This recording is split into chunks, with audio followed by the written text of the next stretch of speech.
Dear one, let us begin with a breath, a deep, beautiful breath. Inhale peace, exhale everything else. When you empty your mind, you allow the universe to flow through you. This is not an escape, it is a return. A return to your natural state of clarity, wisdom, and peace. So often our minds are filled with chatter, old memories, fearful thoughts, endless to-do lists, limiting beliefs. It's like trying to hear a whisper in the middle of a storm. And yet the universe, the source of life, of love, speaks in whispers, in stillness. When we quiet the mind, we do not lose ourselves, we find ourselves. We become receptive, like a garden in spring, freshly tilled, open to the seeds of inspiration. You see, the mind is a powerful tool, but it is not the master. When we identify too much with our thoughts, we miss the miracle of the present moment. We forget that we are more than our worries. We are more than our past. Letting go of the mental clutter is not abandoning responsibility. It is embracing inner wisdom. It is saying, I am willing to let go of what no longer serves me. I am open to receiving divine guidance. This is how healing begins. Not with pushing, not with striving, but with softening, with allowing. The universe cannot force its gifts upon a cluttered mind. But when you are clear, when you are still, you become a vessel for something far greater than yourself. Insight comes, peace comes, love flows in. Let us affirm together, I now release all thoughts that do not support me. I am a clear channel for universal wisdom. I allow peace, clarity, and love to flow through me. Repeat that often. Let it become your inner compass. You are safe to let go. You are safe to be still. And you are deeply loved by this intelligent, generous universe that always knows the way. So today, dear one, empty your mind not with fear, but with trust. Because when you do, life flows, love flows, you flow, and that is where the magic begins. The power of a quiet mind, true clarity, comes when mental noise is silenced. Let us talk about the power of a quiet mind. In our fast-paced world, we've been taught that thinking, constantly analyzing, planning, and solving is the highest form of intelligence. But what if I told you that true wisdom doesn't scream, it whispers, and you can only hear it when you are quiet enough to listen? The mind is a magnificent tool, but it was never meant to run the show. Left unchecked, it becomes a relentless commentator judging every experience, revisiting old wounds, predicting disaster at every turn. And the tragedy is, we start to believe everything it says. We forget that behind the noise there is a vast, silent presence, our deeper self waiting to be heard. You see, the mind is like a glass of muddy water. The more you stir it, the cloudier it becomes. But if you let it sit, the sediment settles and the water clears. In the same way, when we allow the mind to become still not by force, but through intentional stillness, clarity arises on its own. This is not about suppressing thought. It is about disengaging from the endless loop of thinking that leads nowhere. Most of us are not thinking, we are recycling, replaying the same fears, the same doubts, the same assumptions that have held us back for years. And yet, when we create even a small space of quiet within, something extraordinary begins to happen.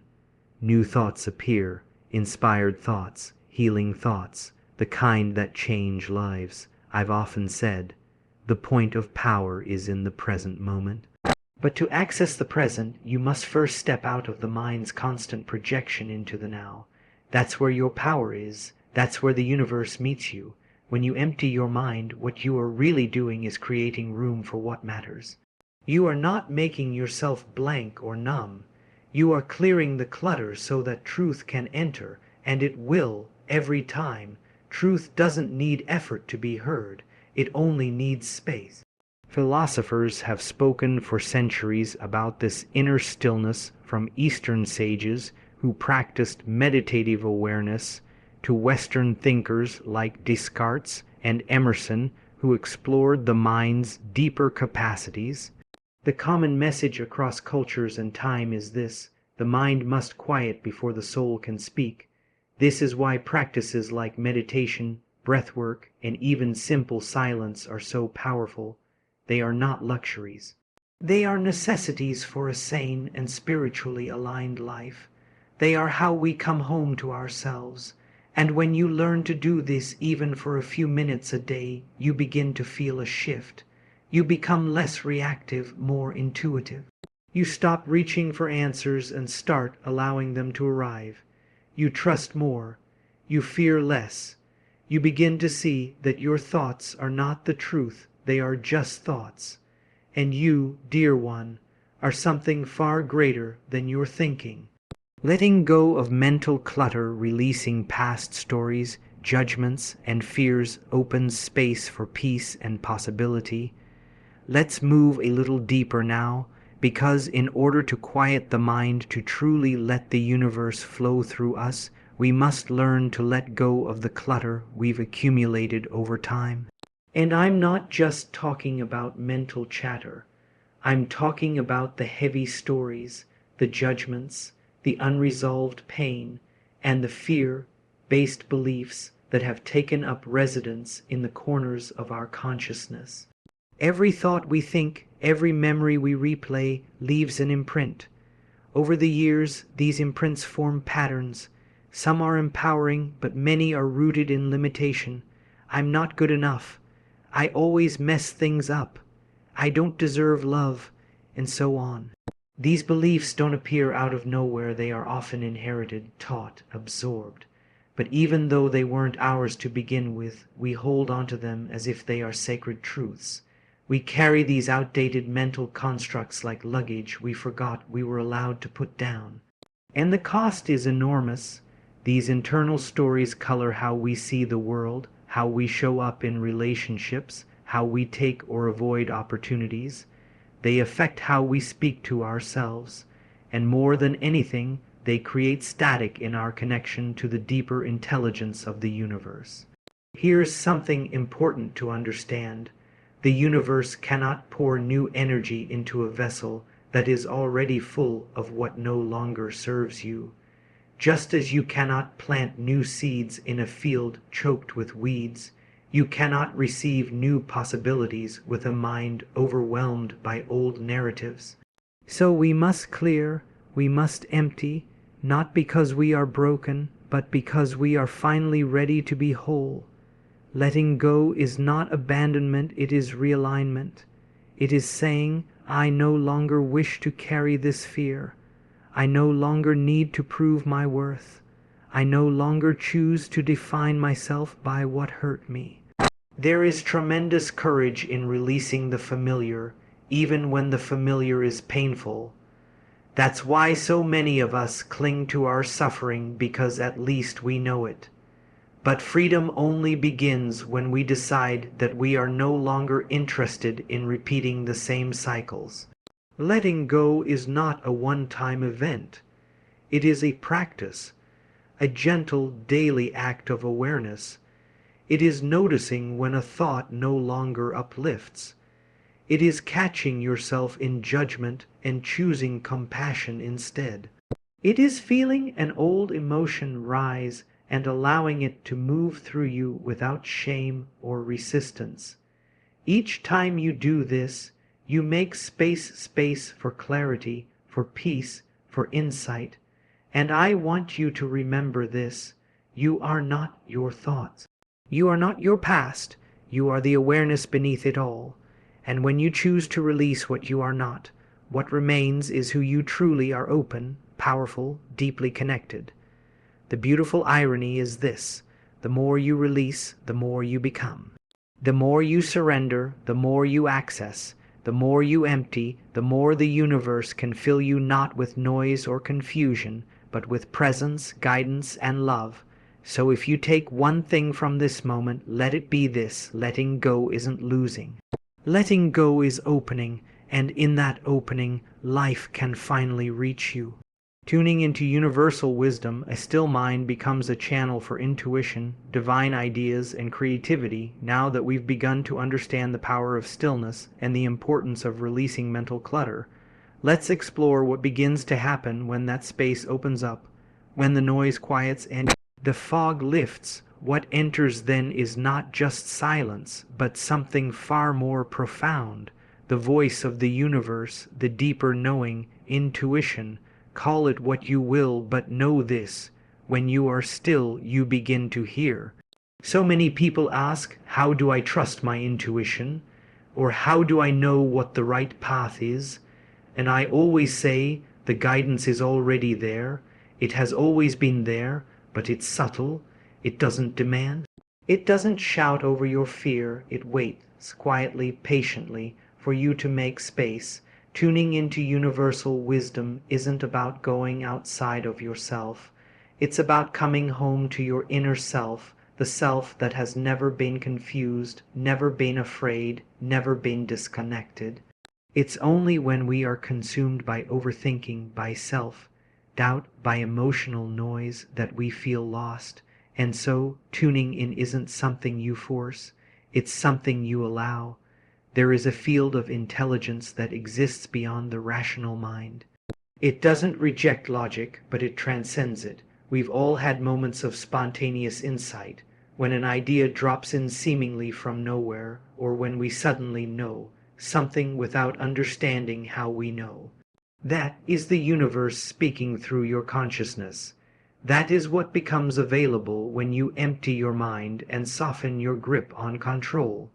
Psychologists refer to this space of heightened awareness as the flow state, when action becomes effortless, time dissolves, and you're completely immersed in the present. But this flow isn't just for artists or athletes. It's accessible to all of us all the time. It's our natural state when we're not bogged down by resistance. When the mind is quiet and the heart is open, we tune into a kind of wisdom that cannot be taught, only experienced. You begin to notice synchronicities. The right people show up, the right words come, decisions feel clear, not because life has gotten easier, but because you've become aligned. Alignment is not about perfection. It's about resonance, when you are resonating with your true self, rather than with your fears, your conditioning, or other people's expectations. You become magnetic. That's when the universe begins to co-create with you. It's not pushing or striving, it's responding, and that response feels like grace. One of the most powerful things you can do is learn to trust that inner guidance system, not the voice of anxiety masquerading as logic, not the voice of scarcity that says, you better hurry or you'll miss your chance, but the voice that says, you are exactly where you need to be. Breathe, listen, allow. As you strengthen that inner relationship, you'll notice something beautiful. Life stops feeling like something that's happening to you and starts feeling like something that's happening through you. You are no longer the passive recipient of your experience. You are the conscious participant in a divine conversation. We are not separate from the universe. We are expressions of it. When we quiet the mind and clear the clutter, we become conduits for its wisdom, its creativity, and its love. That is the essence of flow, and it begins with one simple choice, the willingness to listen. So if you remember anything, let it be this: the universe is always speaking. The question is, are you quiet enough to hear it? The healing power of presence emptiness is not a void, it's fertile ground for healing and transformation. Let's pause here and consider something that often gets misunderstood: emptiness. We've been conditioned to fear it. In many ways, society teaches us that to be empty is to be lacking knowledge, purpose, direction, meaning, but that couldn't be further from the truth. In spiritual terms, emptiness is not absence. It is presence. It is the quiet fullness beneath all the noise. It is the space where healing begins. You see, when the mind quiets and we clear away what we no longer need, what's left is not a vacuum. What remains is awareness itself, pure being. This space is fertile. It holds within it the infinite potential of new beginnings, new thoughts, new perceptions. Think of it like the pause between two musical notes. Without it, there would be no rhythm, no beauty, no breath. That pause, that silence, is not empty, it is alive, and when we allow ourselves to rest in that stillness, we make contact with something profoundly healing. Most of our pain, emotional, mental, even physical, rises from resistance. We resist what we feel. We resist what has happened. We resist what might come next, and that resistance tightens the body, clouds the mind, and drains our energy. But when we become still and simply allow what is, something begins to soften. The tension begins to release. The emotions we've avoided begin to dissolve, not because we forced them to, but because we finally stopped fighting them. Healing does not happen through effort alone. It happens through surrender, and surrender doesn't mean giving up. It means giving in to the moment, to the breath, to the truth of what's here now. In this state of presence, the body can regenerate. The mind can reset, the heart can open. This is not wishful thinking. It is grounded in science and psychology. Numerous studies in the fields of mindfulness and neuroscience have shown that when we allow the mind to settle, the brain begins to reorganize itself. Stress hormones decrease, neural pathways shift, creativity increases, compassion expands. We literally change our internal chemistry by entering a state of conscious stillness. And from this place we begin to realize something beautiful. We are not broken. We don't need fixing. What we need is space. Space to feel, space to breathe, space to reconnect with who we truly are beneath the noise. I want to say something here that may feel radical, but it is the truth. You do not have to earn your healing. You do not have to prove your worth. You are already enough right now in this very breath. The healing power of presence doesn't require you to be perfect. It simply invites you to be available, available to feel, available to notice, available to receive.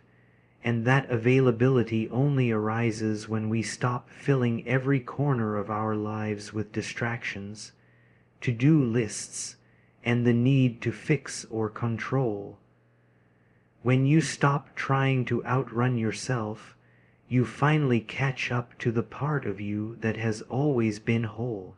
The world will try to convince you that doing more is the key to healing and success.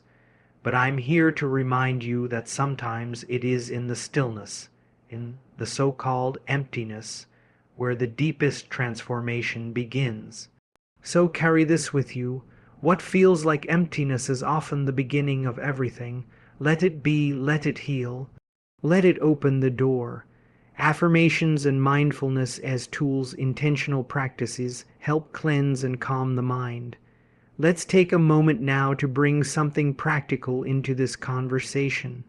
We've spoken about quieting the mind, letting go of mental clutter, becoming a channel for universal wisdom, and recognizing the healing power of presence.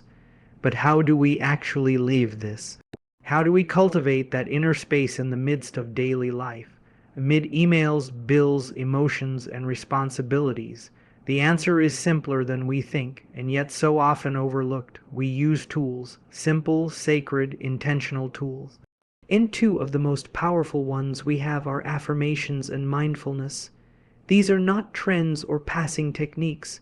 They are time-tested paths inward. They are how we shift from reaction to reflection, from habit to awareness. They are how we interrupt the looping patterns that keep us stuck in fear and limitation. Let's begin with affirmations. They are far more than just positive thinking. Affirmations are declarations, statements of intent, that consciously reshape the way we speak to ourselves and, in doing so, reshape the way we experience reality. Why does this matter? Because your subconscious mind is always listening.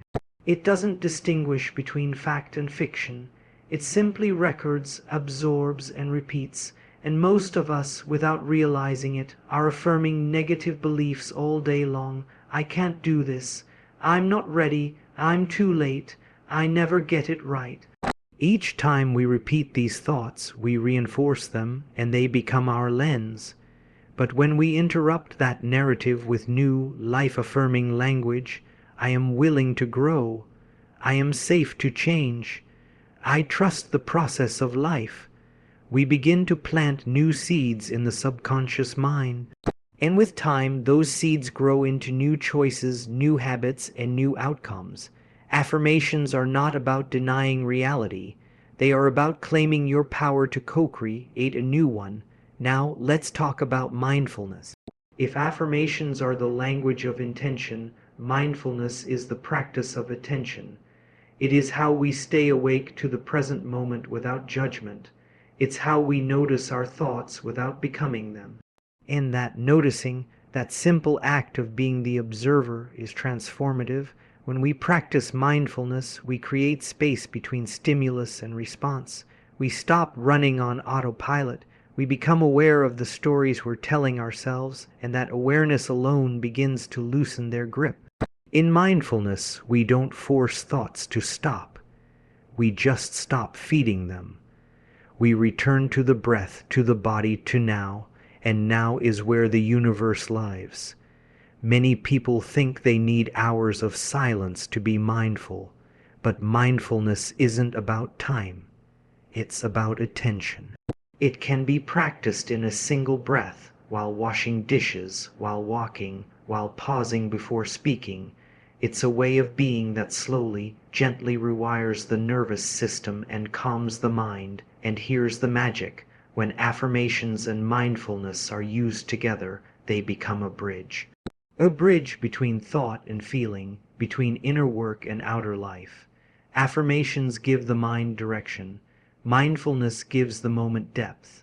Together, they create the conditions for real transformation, not in some far-off future, but right here, in the quiet moments of your everyday life. You don't have to get it perfect. You just have to begin. Speak kindly to yourself, pay attention, and trust that even in your smallest efforts, something powerful is shifting. So I'll leave you with this. Your mind is a garden. Let mindfulness be the sunlight and affirmations the seeds. Nurture both and life will bloom through you. And now we arrive at the most powerful realization of all, that stillness, that emptiness we've cultivated, that quiet space of openness and presence. It isn't just a sanctuary to visit. It is the ground of your being. It is your natural state. And when you begin to live from that state, rather than occasionally visit it, you become something extraordinary, a vessel for universal flow. To live in flow is not to escape reality. It is to be fully immersed in it, with clarity, with grace, with a profound sense of inner alignment. When you are in flow, your actions are not frantic, they are intentional. Your thoughts are not chaotic, they are purposeful. You're not struggling to make things happen. You are allowing things to unfold while still participating with awareness. It's not passivity, it's deep trust paired with conscious movement.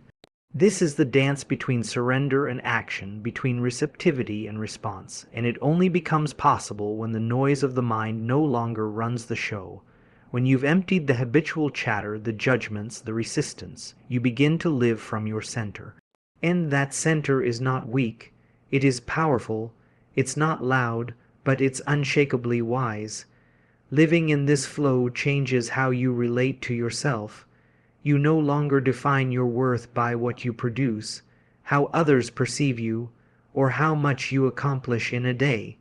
You begin to measure your life by something far more meaningful, your presence, your ability to stay connected, your capacity to respond with love even when it's difficult, and perhaps most importantly, your ability to trust in the intelligence that moves through all things, including you. That trust is not blind, it's not naive, it's rooted in direct experience, because once you've felt the power of inner stillness, once you've heard the subtle guidance that arises when your mind is clear, you can no longer doubt that there's something greater at work. Call it intuition, call it spirit, call it divine timing. Whatever name you give it, its presence is unmistakable. And here's the beautiful part. This state of flow isn't reserved for the enlightened few. It's not just for mystics or monks or people with endless time to meditate. It's available to all of us right here, right now. It becomes a way of walking through the world, a way of listening deeply, speaking consciously, choosing wisely. Of course, you will still have challenges. The goal is not a life without difficulty. The goal is to remain anchored in something deeper than difficulty, to navigate life from that grounded, open space where wisdom flows freely. And when challenges do arise, you won't meet them from panic or confusion. You'll meet them from presence. That's the difference. This is what it means to truly allow the universe to flow through you. Not to be passive, but to be available. Not to force, but to allow. To become a co-creator with life itself. And when you live this way, something shifts. It's not just inside you, but around you. You begin to inspire without trying. You uplift by your very presence. You begin to radiate a kind of peace that others can feel, even if they don't know why. So if you take nothing else from all we've explored together, remember this. When you live from stillness, life moves through you with wisdom, with grace, and with ease. And that is where your true power begins.